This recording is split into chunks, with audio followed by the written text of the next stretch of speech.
I'm coming back, I promise. Great, thank you all. That was really, really good, really good.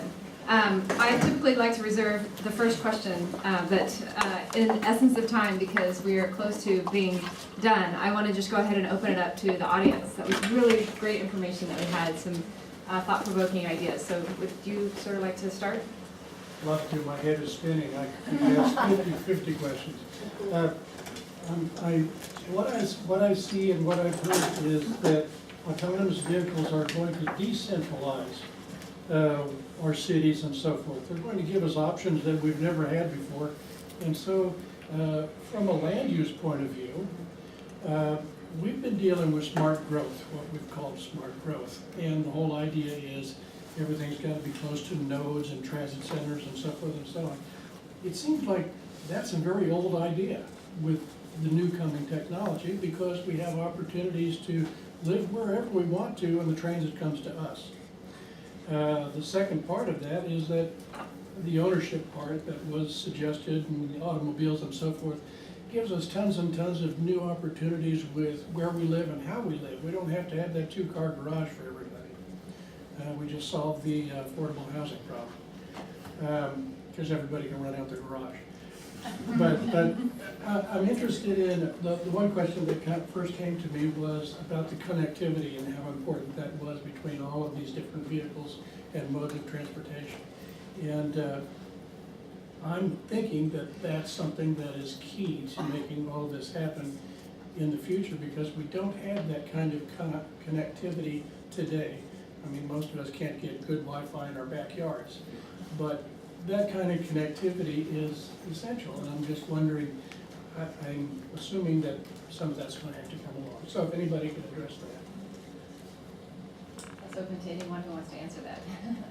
Or was it supposed to be specific? Yeah, you know. Well, I'll take a shot at the planning question. I don't know about the connectivity part, that's above my pay grade. But for the planning piece, I think that's a real concern, is that we know that dense urban places are more efficient for a lot of different reasons. And so I think the promise of that autonomous vehicle driving out to Borrego every day to pick me up to go to work in Scripps Ranch still engenders a lot of issues with environmental sustainability, with congestion, because even if half of San Diego moves out further, we're gonna have to have 3 or 4 people in those cars just to keep the traffic level the same as it is. So I think that's a big issue. I think the other thing that happens is when you get away from that concentration of work and home and school and all that being close together, you eliminate a lot of the possibilities of walking and biking, and that's a real issue. How many of you have seen WALL-E? That vision of us cruising around in our electric scooter / lazy boy chair to get everywhere we need to go misses a big piece of how transportation fits into our lives, and how that physical activity component is really important. And we need to, like Dan was talking about, creating those governmental incentives so that we don't eliminate the possibility of active transportation. I could maybe step in on the connectivity part. So yeah, it is, I think, a key enabler to particularly the benefits of connected vehicle offer in terms of coordination at intersections to help reduce collisions, as well as to help reduce collisions and impacts with pedestrians and bicyclists. Currently, there's the development of a new standard for wireless communications known as 5G. So most of us who have a smartphone today, it's equipped with a 4G wireless interface. And this new standard is under development. It's being prototyped and tested now for deployment in 2018, so it's not that far away. Now, whether it's commercially available widely, that's part of the challenge that the AT&Ts and Verizons will face, as they've done already with 4G. So we'll start to probably see it commercially deployed in 2020, and it should evolve fairly quickly if we are to believe what the wireless carriers tell us about their motivations and interests. I think that development of 5G is going to be one key ingredient for the connected vehicle. But I can say as well that there's a bit of 2 different approaches to connected vehicle. The federal government says it should be one approach, And the wireless industry, represented by several, but Qualcomm as an example, say, that's great, but we have a better idea. And so those two are kind of duking it out right now, and we'll see which of these two approaches to wireless will actually prevail. I couldn't say today.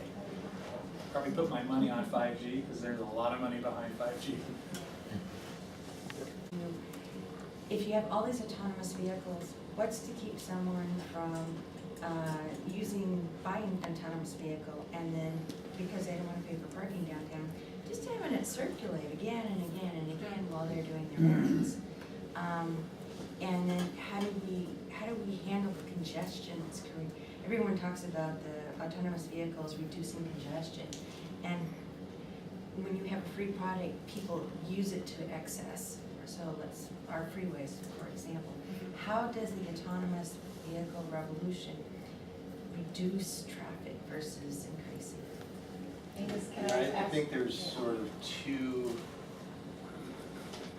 separate issues there. So autonomous vehicle could potentially not reduce traffic, whereas an autonomous shared vehicle could. So the data that, I think Sandbag probably would back this up, is that when they run car share programs downtown, for instance, Car2Go, they, being an urban landscape with high user base, they had, I think, 9 individual car trips displaced by one Car2Go vehicle. So that really meant 9 separate car trips were eliminated by that one car. So that's an example of not so much autonomy, but car sharing having a positive effect. But you're right, just the fact that a vehicle is autonomous might make it safer, it might make traffic flow better, but it wouldn't necessarily in and of itself reduce individual car trips if they were individually on. And then your other point about it circulating, looking for rides, or maybe not, just avoiding parking, right? Yeah, I think that's another factor sort of in your world, is to find the carrot and stick, the right combination of sort of nudging people away from doing that, but also bearing in mind you're paying for the energy to keep your car moving around. So there's a fine point in which it would probably be more expensive to do that than just park it. I do think it'll be one of the roles of government to make sure that there is a taxing program, a disincentive for that, so that there'll be lots of information about what that vehicle is doing and who's in it and all the things that that Ray brought up that may be a concern. But at the same time, that when that vehicle is empty and is driving around, just taking up room on the roadway, there has to be a disincentive for that, and that's going to be a high tax, just like we're working with getting rid of our single occupancy vehicles in some of our lane space now. Someone else? Yes, question, Abhishek? So there's a lot of talk about autonomous vehicles, and if you had a crystal ball, when you imagine that there would be the first legal, you can buy an autonomous vehicle, so when would that happen, and when would they be like the EV world is now? So like, there's a lot of EV options now, so can you kind of speculate when you think that might happen?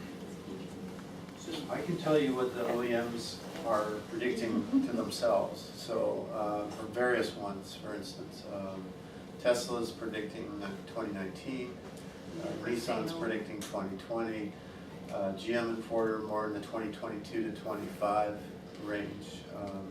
But they're all within that scope between now and 2025. And the only one I think is not developing an autonomous car at the moment is Subaru. So every other car manufacturer on the planet. So that would be the first sale of it, and then it would just be a matter of how popular they Yeah, are, how and successful they are to kind of ramp up. Elon Musk has released his latest autonomous software into all of the cars that are currently on the road. And so it's sort of like upgrading to an app or buying a premium service. So when you buy your Tesla Model 3, for instance, next year, and it doesn't yet have fully autonomous feature, there'll be a point in which you can just add that feature to the car in a download, and it loads it almost instantly, and then you're autonomous. So,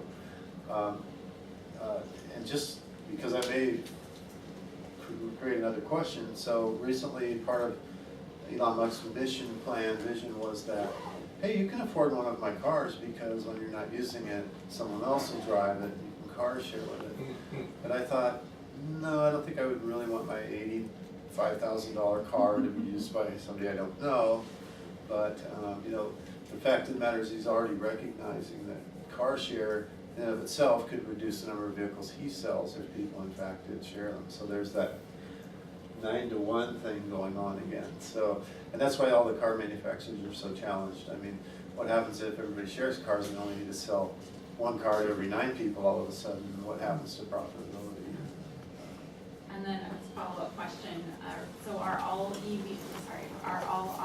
autonomous vehicles that are being developed now, are they all electric vehicles, or are there some gas autonomous vehicles that are being developed? Probably most of them are plug-in vehicles of some types. They're either hybrid or they're pure electric. And there are other ones that are coming down the road, like hydrogen-powered vehicles. But electric has sort of taken that early adopter space away from hydrogen. Thank you. Yeah, question for Ray real quick. So 2019 is right around the corner. What is an entity like Sandag doing now to prepare for these changes? So I mentioned that in our previous plan, we began to articulate some of the technologies and how they might be applied in this mobility hubs concept. In addition, we began to look at modeling the potential benefits and describing the potential benefits of autonomous vehicles using the express lanes network. This is like if you've been under State 15, we have a 20-mile segment of 4 express lanes with a movable median barrier that allows Caltrans to change the configuration based on traffic volume. And so we continuing to explore as that express lanes network would be built out over the coming decades. That in the early years of vehicle autonomy, as the market is beginning to build up and vehicles are entering into it in I think a fairly progressive fashion, that those express lanes could potentially be used on a more dedicated basis for certain times of day, or a certain lane could be allocated for an autonomous vehicle early on. The other thing that we're looking at, and probably spending quite a bit more time on, back to the mobility hubs, is really, I think, early on, because of the cost of the autonomous vehicle. I mean, Angus mentioned the cost of a Tesla, it's over $100,000. I don't know that these early autonomous vehicles are going to be substantially less expensive than that. I don't know. And so one of the predictions that has some credibility behind it is that the early adopters of the autonomous vehicle technology are companies like Uber, who's developing their own autonomous vehicle, and Lyft, who's partnered with GM on some development. And they have the wherewithal to be able to go out and buy these cars in large numbers, like Enterprise, the largest vehicle owner in the world, rent-a-car company. They've got the wherewithal to go out and do this. And so one thought is that the benefits of autonomous vehicle coupled with shared autonomous vehicle, think of it as a taxi bot, right? Has significant potential benefits. There's certain downsides. Oh yeah, we've got to have public policy to be able to craft a reasonable set of approaches to try to minimize the downside and to try to exploit the benefits for the public good. But I think that's one area that in these early years we'll probably see some big numbers, big, relatively speaking, that the shared autonomous vehicles can work on. So we're spending our time right now in preparation for the next update to the plan to get some better insight into that. So looking at Uber's release of data through their new movement tool, trying to partner with Lyft to get data so we can begin to ingest this into our modeling and our forecasting to help us better understand this trip displacement of 9 trips to one vehicle. And is that potentially going to be borne out in this shared autonomous future? I'll make one last comment. In the city of Austin, University of Texas had conducted a study where they took a look at this phenomenon where you've got 20,000 residents living in a 10 square mile section. And that 20,000 group of residents own more than 20,000 vehicles. It's greater than 1.1. And here in California, it's probably 2 or 3, right? Scary numbers. Well, they took a look and modeled what it would take if we had a system of shared autonomous vehicles or taxi bots patrolling from a start location to pick up an individual, take them to that next location, stop and wait for the next trip that would be requested, to solve all the trips over a 24-hour period for 20,000 people. It's a lot of trips, right? Traffic engineers and others can resolve the real details of that. But the fascinating thing that the University of Texas concluded was it took about 1,800 vehicles to be able to resolve every trip with a maximum average wait time of 3 minutes from the time a person requested the ride with their mobile phone and the time the car was in front of their location. 20,000 people over a 10 square mile area. So they did some additional modeling and said, well, what happens if we waited for 5 minutes? Well, the number of vehicles goes down more. They started playing with the numbers. Well, what happens if 2 people got in the car together? Can they do some trip pairing and chaining? The number of vehicles goes down. So, you know, the modeling now world that my colleagues at Sandag are looking are paying a lot of attention to this. This is all fairly new, but we're taking all this information in. And ideally, we're going to be able to resolve and begin to describe some scenarios where how could this technology be applied here to try to get this kind of benefit so that we don't have occupied vehicles roaming. That would be, you know, anathema, right? That would be the worst case scenario. Yeah, and if I could just add one thing, I mean, what could we each do with an extra $9,000 per vehicle that's sitting in our garage now? What would we do with $18,000 every year? And what could we do in our families with that?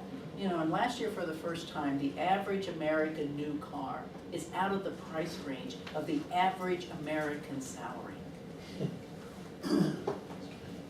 You know, Ford and GM care about that just as much as they wonder who's, you know, how many people are going to buy shared vehicles when they're already outpriced the average American salary in the United States. Things are going to change, not just because of autonomous vehicles, but because of some of these other price points we have and our wages here in the United States. Well, Christine, you had a question, we'll stop with you. Yeah, that kind of segues, I mean, transportation choices are important, but then I also think about transportation equity and concern about people that don't have the ability, you know, to look at their smartphone and request a ride. So, could you guys kind of speak to that as well? Yeah, go ahead. That was one of the things that, in the Smart Cities Challenge, that Columbus was very concerned about it, and one of the reasons the DOT liked Columbus. They were looking at an underrepresented community and their lack of connectivity to job and hospitals and grocery stores, all the things that we know happen in some of our disadvantaged neighborhoods. And so this system was set up about how to connect them to the rest of the downtown, through the rest of, get them engaged in life. And so you'll see in that, in the smart cities, you know, how they were running systems for that. Again, but is it going to be a voucher system, right? That is going to allow these autonomous vehicles that are around in these 20,000 neighborhood, right, picking them up, or what that's going to look like will be one of those roles of government to make sure that there's some equity going on.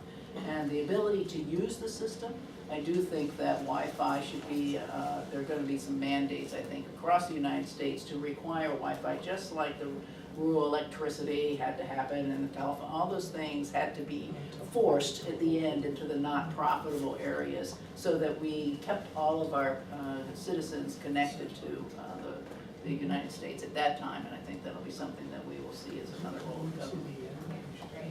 I would love to see that more in San Diego. A personal story today, I ended up taking a Lyft to a meeting. It was $10 one way, and then I had to take it back. So it was $20 that I really wasn't hoping to spend, but I was led in that direction because I didn't have $5 in my pocket to get a transit pass.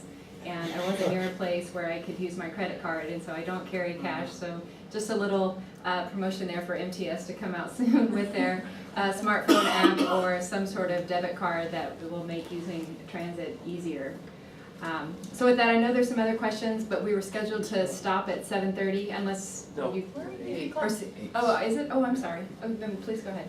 This is just a tease. How many of you came on some alternate type of transportation? Because most of you are from downtown. You came on the train? But then I had to get a ride over here. How did you get a ride to the train station, right? You all drove. Yeah. I drove my electric car. I was at work in Carlsbad, Okay. so I had a second trip on my way back to downtown. It's true. Thank you. Would you like to ask another question? if I may. Since the beginning of the automobile, we've had a love affair with it, and a lot of it has to do with, we see it as an extension of our personality and so forth, almost as much as the clothing we wear and so forth. And that's why we have the single occupant vehicles and so forth, and so much of that. And I'm interested in sort of the social aspect of that. The success of all of it will be, how do we get those people out of those automobiles and get them to share vehicles with other people? When you talked about your grandparents, I'm sorry. My parents, Yeah, your grandparents, I'm thinking about them going to Home Depot with 5 other people and thinking that that's a big change for those folks. It'll be a big change for all of us to do that, and I think there's a social aspect there that will come. I don't think there's gonna be any problem with the kids. They're all on it, and they're there, but for the old folks, it's still gonna be an interesting change to get single, because the automobile for the most part has meant convenience. And convenience is what we love about it. You wanna go anywhere, you can jump in your automobile and go. And if that convenience can still be there. But anyway, if anybody can say anything to how we get people out of that thinking. You know, there's a story recently about T-Mobile doing a special offer, and they promised everybody a large pizza if they signed up for the, for the service, and it was oversubscribed massively, and the net was that Domino's, or whichever the pizza company was, got so many orders right away that they got flooded. And one of the things that T-Mobile did was they gave everybody that had been unable to get a pizza a free Uber ride, and I think it was limited to maybe $20 in value or something like that. But all of our consumer behavior now, unless we go out of our way to keep it private, is tracked, and so Google is real good at understanding our consumer behavior and what our spend value is, and where we shop and where we travel and all these things. But within all of that, there's also an opportunity to connect us to those places that we shop and have them pick up the cost of our transportation. So we're doing a program right now with a hotel group which is looking at airline miles, because airlines buy carbon credits because of the jet engines polluting the air, and hotel points, which are almost always attached to an airline flight unless you happen to drive to the hotel. But these frequent flyer miles and hotel points being used to actually move you around, either by Uber, Lyft, or some other service.